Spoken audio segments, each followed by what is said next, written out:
This conversation is, the local currency, and many people have contended that, look, it's very vulnerable, in a general sense.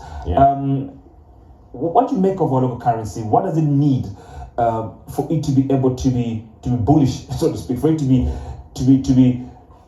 tough, to be able to withstand any economic shocks that may come its way? Okay. So maybe let's have a conversation about what has happened. Right.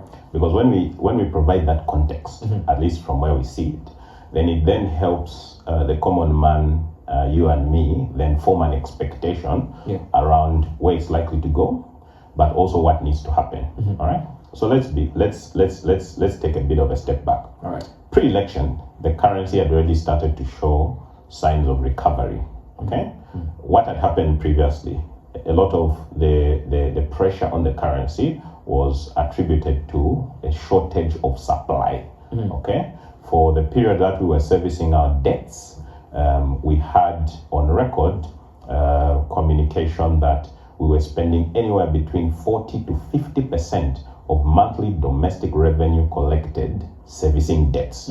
Okay? Yeah. So, Brian, if we make this simple, you're getting your salary, you're spending 50% of it paying debt before you've paid your rent, before you've bought food for your house, before you've paid school fees. Okay? So just to give you a bit of a picture, we stopped paying our debts in about November.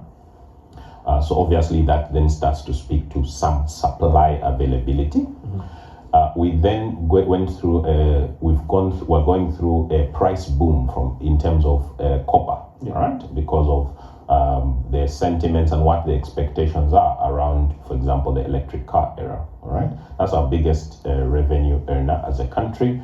You've seen what's happening with the prices. We also know the mining companies, the biggest contributors to the treasury, pay directly to the central bank in dollars. What's happening? That is supply availability. Okay, so and in addition to that, we also saw a global trend where generally currencies in emerging markets were appreciating.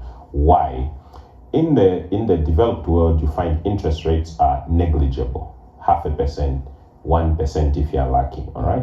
Yet inflation in those countries is significantly higher relative to that rate. So that means for someone who is investing in those countries, you are actually losing money. Whereas here, you have a situation where interest rates, if you look at, for example, government bonds, treasury bills, are significantly higher than our inflation rate. That means you're making a real return. Okay. So what was that driving? That was then driving global investor behavior to start to bring money into jurisdictions like ours because they are getting a positive return. Okay, notwithstanding currency volatility. So that's what was happening. We've then seen post-election an acceleration of this appreciation of the Zambian kwacha. And if you permit me, we need to try and make this conversation as relevant as possible to everyone, right? So that we understand what's happening. So first and foremost, we haven't, nothing much has changed, right? Inauguration is today, okay? So, but in terms of the currency market, there's been a significant shift. And that shift, by all accounts, is largely driven by supply, okay? So what has caused this supply, all right? We still have the copper prices and what's happening there, so that's number one. Number two, the commonly used term sentiment and the reaction of various stakeholders around the world because of positive sentiment, okay? Now, you've seen global investment houses like JP Morgan tell their clients, ladies and gentlemen, we need to invest in Zambia, all right? So you have investors starting to make decisions. I mean, we've already told you Zambia's political risk is probably considered quite low. We have clarity about where the country is going in terms of the new political dispensation. So people have a positive feeling, all right? And what drives sentiment? So what drives sentiment is we've had statements that have been made in terms of this is what we want to do. Different people have weighed those statements and says, this looks reasonable in terms of the way forward. Obviously, there's more detail to come. And on the basis of that, you start making decisions, all right? let's go and invest in Zambia. And we got a statement from the central bank that there were more portfolio investors coming back into Zambia. This was actually pre-election, all right? So they have a view about where Zambia is going, and they start to make decisions. Still in default, still have challenges with the fiscal deficits. All of that hasn't changed, but you have a more positive view, all right, of the country. It's like me and you. Let's say I owe you money, so that you don't accuse me of defamation, right? So I owe you money. I won't say you owe me. I owe you money, and I've defaulted, and you are about to grab my car, okay? And then I tell you, no, look, I've just gotten a new job. Here's my contract, okay? I haven't yet gotten my first pay, but I tell you, sir, as soon as I get paid, you are the first person I'm coming to see. And you know, look, we've worked together for a while. You give me a bit of chance.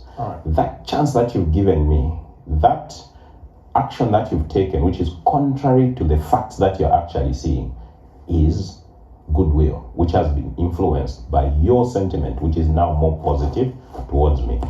Since we're in Zambia, this can simply be understood as favor, okay? All right? Creditors, investors are giving Zambia goodwill a bit more leeway. Investment starts to flow in.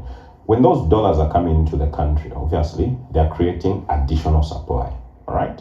All of that, the fundamentals haven't changed. That supply is not being matched by a growth in demand. So, for example, importers who want dollars, there's nothing significant which has changed.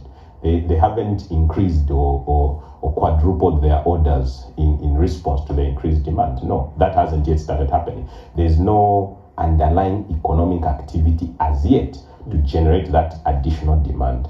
You then move from there. So, okay, now we have the conversation around special drawing rights from the International Monetary Fund, right?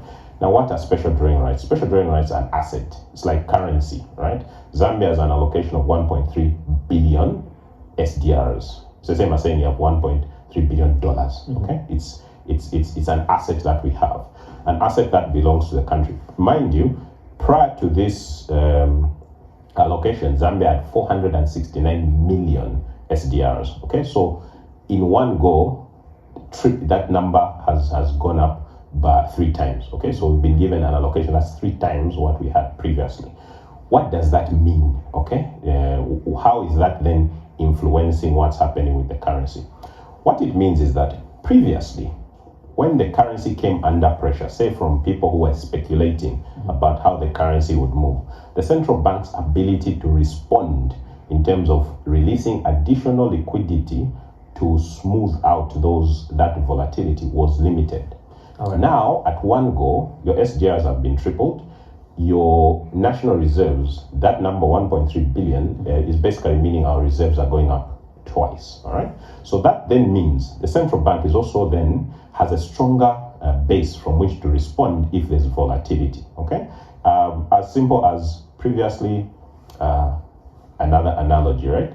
Say I was picking on you. I'm speculating, let's see what's in your pocket. Give me this. Then all of a sudden I see that you've got big brother standing behind you, one of those muscle men, you know what I mean?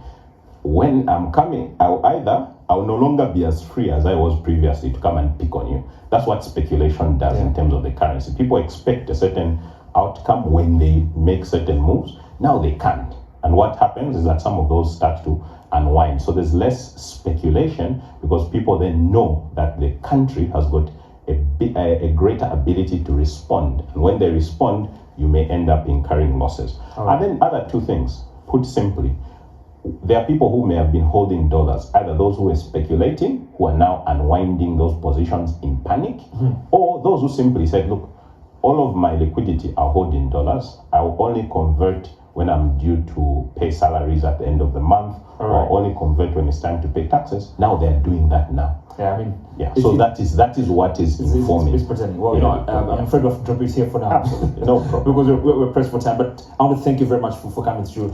And we'll call upon you in our subsequent programs, because obviously there'll be post-program, post-integration programs that will look at what the president is going to say in as far as his speech is concerned at the integration ceremony. Thank you very much for coming through. Thank you very much. It's been a pleasure, and looking forward to continuing to engage. Absolutely. That's